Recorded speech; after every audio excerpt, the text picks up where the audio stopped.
Hola, bienvenidas y bienvenidos a esta primera unidad de la asignatura Fundamentos de la Cognición. En este video abordaremos el tema de los procesos cognitivos básicos. Bueno, cuando hablamos de cognición nos referimos, de manera general, a la forma en que las personas reciben información, la procesan, la almacenan y la utilizan.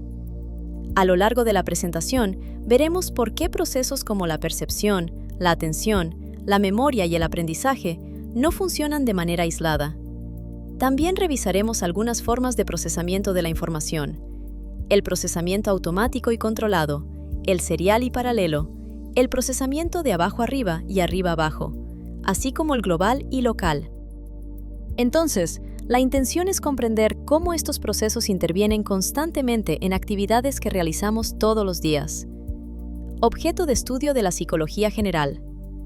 Para comenzar, la lectura señala que el objeto de estudio de la psicología general son los procesos psicológicos. Entre ellos se encuentran, precisamente, los procesos cognitivos básicos. Aunque estos procesos se estudian por separado para facilitar su comprensión, en realidad trabajan de manera integrada y coordinada. Por ejemplo, pensemos en una actividad tan cotidiana como leer una palabra. Para poder leerla, necesitamos dirigir nuestra atención hacia ella, percibir las letras, reconocerlas y recuperar de la memoria lo que significan. Es decir, no basta con mirar la palabra, también debemos haber tenido experiencias previas relacionadas con sus letras, sus sonidos y su significado. Algo similar ocurre cuando reconocemos un objeto. Podemos reconocerlo porque anteriormente tuvimos una experiencia con él y porque somos capaces de recordar esa experiencia. Entonces, la idea central de esta diapositiva es que los procesos psicológicos colaboran entre sí. Gracias a esta coordinación, podemos comprender lo que sucede a nuestro alrededor e interactuar satisfactoriamente con el entorno. Plasticidad cerebral. Ahora bien, otro concepto importante es la plasticidad cerebral. La lectura explica que el cerebro humano es inmaduro al momento del nacimiento. Lejos de ser solamente una limitación, esta característica permite que sus estructuras y funciones puedan modificarse a lo largo de la vida. En otras palabras, el cerebro cuenta con una gran capacidad de adaptación. Las experiencias que vivimos y los conocimientos que adquirimos contribuyen al modelado de su estructura y de su funcionamiento. Esto permite que el ser humano pueda aprender durante un periodo prolongado y adaptarse a circunstancias muy diversas. Sin embargo, para que esta adaptación sea eficaz, necesitamos obtener información útil y suficientemente precisa del entorno. Por eso es importante que los mecanismos receptores y los sistemas perceptuales funcionen correctamente. Así que, de alguna manera, la plasticidad cerebral constituye una base para el aprendizaje y la adaptación. El cerebro puede modificarse a partir de las experiencias, los conocimientos y las demandas que enfrentamos durante nuestra vida. Definición de cognición según Neisser. En esta diapositiva encontramos la definición central de la unidad. De acuerdo con Neisser, en 1967, la cognición es el conjunto de procesos mediante los cuales la información sensorial que ingresa al organismo se transforma, se reduce, se elabora, se almacena, se recuerda o se utiliza. Vamos a explicarlo con mayor claridad. Primero recibimos información por medio de los sentidos. Después, esa información no permanece exactamente como llegó, sino que es seleccionada, organizada, interpretada y relacionada con nuestras experiencias previas. La cognición, entonces, equivale a nuestra capacidad para procesar información.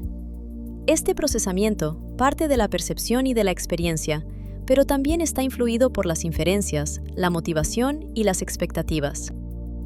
Además, para que ocurra este procesamiento, intervienen la atención, la memoria, el aprendizaje y el pensamiento. La lectura señala que la percepción es un pilar básico del sistema cognitivo. Sobre ella se apoyan procesos básicos o simples, como la atención, la memoria y el aprendizaje, así como procesos complejos, entre ellos el lenguaje, el pensamiento y la inteligencia. En síntesis, la cognición no es una sola actividad. Es un sistema en el que participan distintos procesos para recibir, interpretar, almacenar y utilizar información. Percepción, atención, memoria y motivación.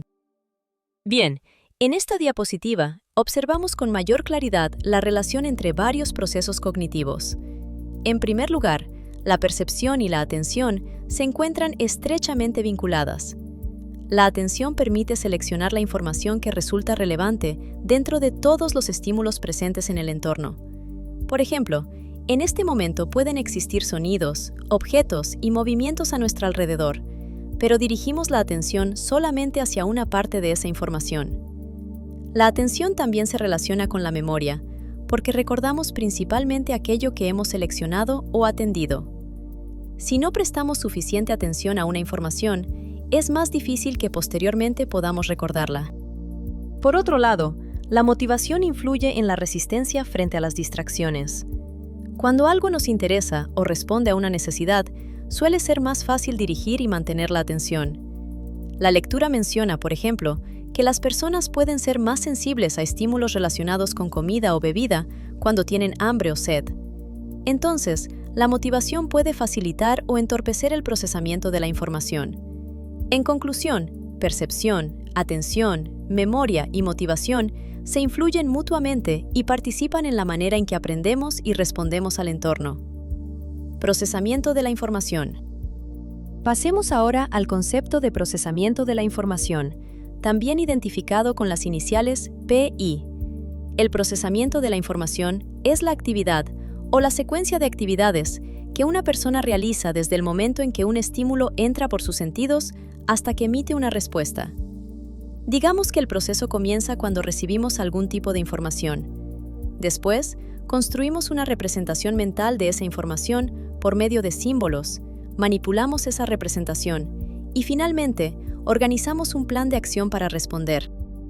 Por lo tanto, entre el estímulo y la respuesta ocurren diferentes operaciones mentales.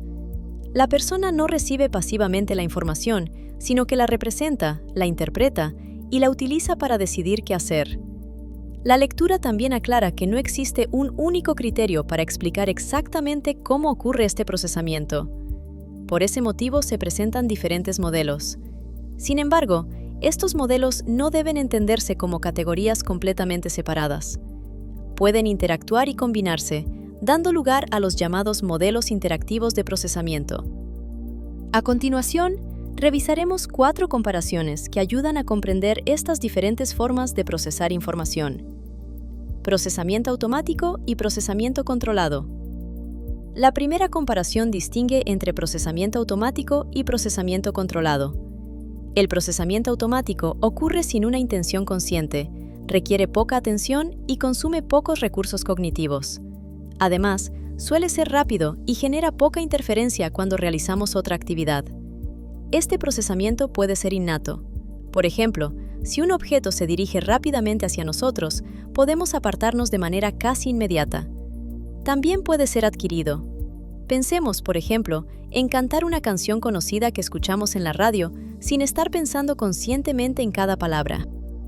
Actividades como caminar o montar en bicicleta también pueden realizarse de forma automática después de haberlas practicado suficientemente. En cambio, el procesamiento controlado requiere atención, esfuerzo y mayor control cognitivo. Generalmente es más lento, ocurre de manera secuencial y se utiliza especialmente ante tareas nuevas o complejas. Aquí aparece una idea muy importante.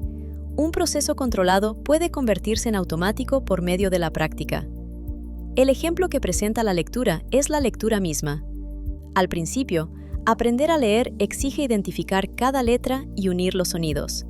Con la práctica, ese proceso se automatiza y podemos dedicar más esfuerzo a comprender el significado. Es decir, primero aprendemos a leer y posteriormente podemos leer para aprender. Procesamiento serial y procesamiento paralelo. La segunda comparación se establece entre el procesamiento serial y el procesamiento paralelo. El procesamiento serial, también llamado secuencial o lineal, ocurre cuando las operaciones cognitivas se realizan siguiendo una secuencia. Esto significa que una operación se desarrolla después de otra. En cambio, el procesamiento paralelo permite analizar simultáneamente diferentes dimensiones de un estímulo. Por ejemplo, cuando observamos o leemos una palabra, podemos identificar al mismo tiempo si está escrita con mayúsculas, el color de la tinta, el tipo de letra, su ubicación dentro de una frase y, por supuesto, su significado. De acuerdo con la lectura, el procesamiento paralelo ocurre primero y es preatencional. Esto quiere decir que inicialmente puede realizarse sin consumir de manera importante los recursos cognitivos. Después, puede intervenir el procesamiento serial, que sí requiere una atención más dirigida por parte del sujeto. Entonces, no necesariamente tenemos que elegir entre un procesamiento u otro. En una misma actividad pueden participar ambos. Primero podemos captar varias características de manera simultánea y después concentrarnos secuencialmente en aquella información que requiere un análisis más detallado. Procesamiento de abajo arriba, arriba abajo, global y local. Esta diapositiva presenta dos comparaciones. Primero, abordaremos el procesamiento de abajo arriba y el procesamiento de arriba abajo. El procesamiento de abajo arriba, conocido también como bottom-up, está guiado por los datos sensoriales. En este caso, las características físicas del estímulo, como su tamaño, color o forma, ponen en marcha el procesamiento. La información comienza en los sentidos y pasa por diferentes etapas de análisis hasta que reconocemos el estímulo. En cambio, el procesamiento de arriba abajo, o top-down, está guiado por las interpretaciones, los conocimientos y las expectativas de la persona. Aquí el sujeto dirige voluntariamente su atención, formula una especie de hipótesis sobre lo que busca y utiliza sus experiencias previas para interpretar la información.